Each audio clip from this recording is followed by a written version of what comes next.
we're in one body, Romans, it talks about the fact that we have different offices, right? So we all have different gifts that God has placed on the inside of us so that we can go out in the world and we are an asset because we each have a gift that we're supposed to share with one another, supposed to help each other to, grow closer to Christ. We all have different responsibilities as different individual in different places at different times, but our main responsibilities is to spread the good news, because sometimes we can get caught up in just so many things that is going on. We could get caught up in our own world, in our own life, and just like thinking like we're gonna be here forever, and then we're just trying to meet expectation of this world. We literally pile up so many things on our plate, and then when it comes to God, we don't really put too much time and effort in how we should, because we're thinking about us. But when I really think about it, we all play a part. We all have a part to play. We are all here for a reason, and we are all here for a short time. We won't be here forever, even though if it wasn't for sin, we would be here forever. But because of sin, we will go to heaven, right? If we make it there. Things can become distracting, and sometimes we lose sight on why we are here, and we all have a part to play in this world. Well, when I say like the good news, like we all have a part to play, which is spreading the good news, which the good news is the gospel, so that many people out there who are not yet saved can be saved. Many people out there who are not yet healed can be healed. Many people out there who really do not know Christ, like they know his name, but they don't know him. They know how to call upon his name sometimes, but they really don't know who he is. Like, what is his character? What is he about? So I feel like when we spread the good news, when we pick up a part, like with spreading it any way as possible, because you can spread the gospel in any way. You don't have to spread the gospel by going behind a pulpit, or going on the street, or evangelizing. There's so many ways that you can evangelize. So I say it's so important to remember that we all have a part to play. Even though we all have our responsibilities here in the earth as well, our main responsibility is do what God has asked us to do. It's not easy, but still needs to be done. It still needs to take place. Matthew 28 verses 19 through 20, it says, "Therefore, go and make disciples of all nations, baptizing them in the name of the Father, the Son, and the Holy Spirit." Verse 20 says, "And teaching them how to obey everything I have commanded you."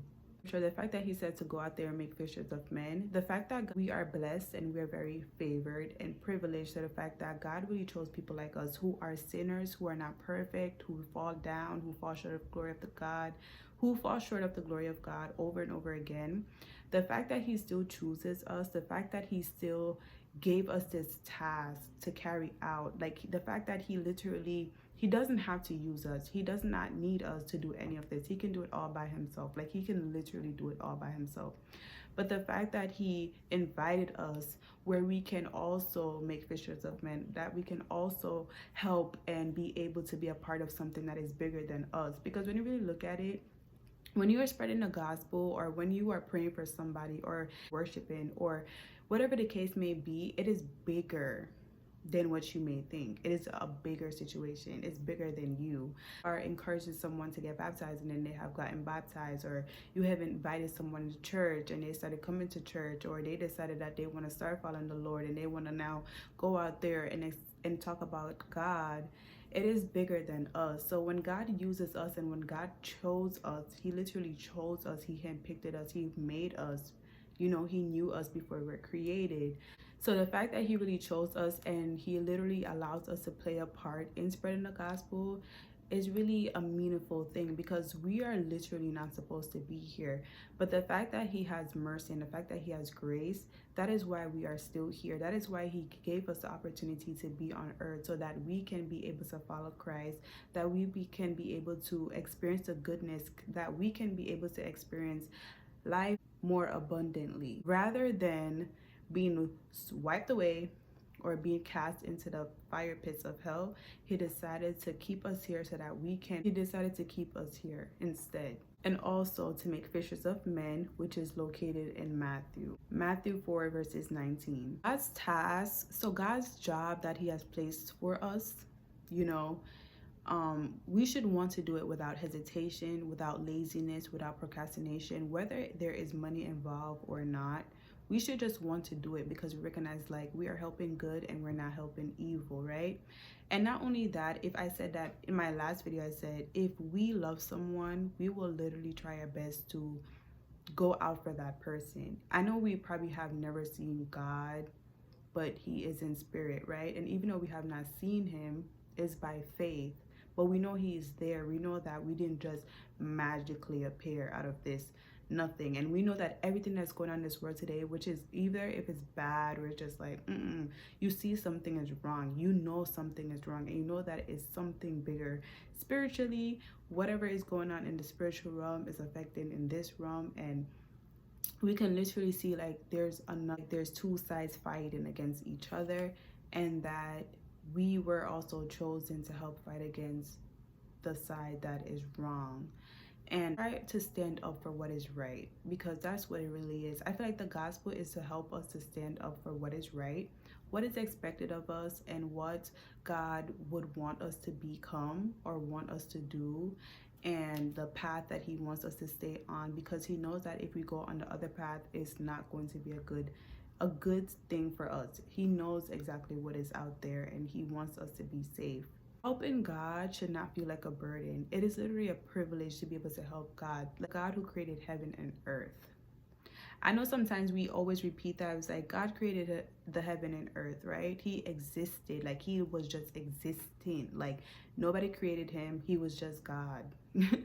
And I feel like sometimes we really have to sit down and recognize like God is like, I mean, like I know sometimes you probably have that like revelation, or I sometimes have that revelation where I'm just like, oh my gosh, like God is just, you have no words. Sometimes I know there's many words that can describe him, but sometimes you're just sometimes I am speechless when I think about the fact that God really created heaven and earth. He prepared everything that he know we would need, things that we never even thought we would need. He prepared, like I'm talking about details. God is a God of details. He is a God of details, because if you really just look around, I'm never talking about the buildings and the cars and the man-made stuff that he gave them the knowledge to create. I'm just talking about everything besides that, every detail that he placed into this earth. So that's why I say it should not really feel like a burden, because I feel like when we recognize who we are worshiping, who we are serving, who God is, what he has done, what he has accomplished, what he can do, the Lord, you know, the Alpha and Omega, the beginning and the end, the first and the last. This is who he is. Like, this is just, I didn't create him. You didn't create him. He didn't just fall out of the sky. This is just who God is.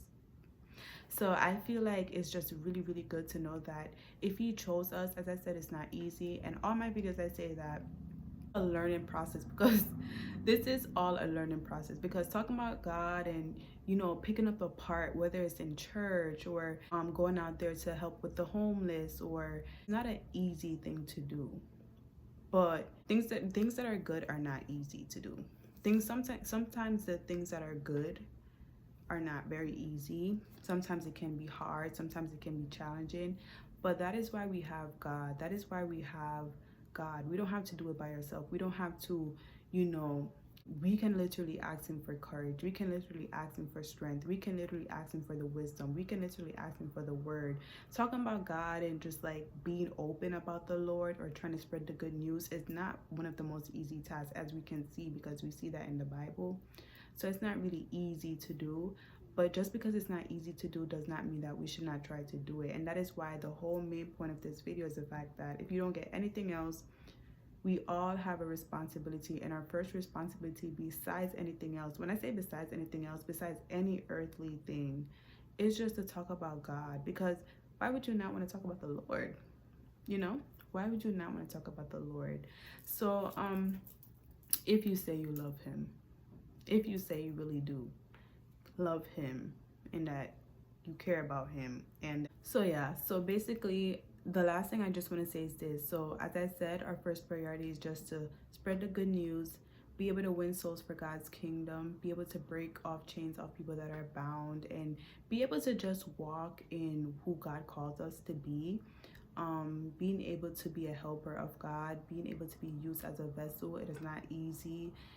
It is not easy, but being able to just want to follow God and not be lost in this world, be lost in all these things, because the world is just going so fast. Every day is something new is happening. There's just so many things going on, right? But we can become distracted and focus on ourselves, and we just need to recognize that God still comes first. It does not matter what is going on, what is taking place, what laws are, who's president, what's going on, what color the sky is, what color the ocean is. The first priority is the fact that God is still real. God is still in existence. He's still coming back, and we need to remember that it's not about us, it's about him at all time. This is God's show, okay? This is God's world, okay? We're just living in it. So it's so important, because as I said, it can be distracting. Sometimes it can be distracting. You focus on me, what I want to do, what I want to do, what I want to do, where I want to go, what I want to see, who I want to talk to. It just could be like about that. So I think sometimes it is so important to just get grounded again, be humbled, and remember, like, okay, this is about God, not about me. So yeah, but I really hope you guys enjoy this video, and I'll see you guys in the next one.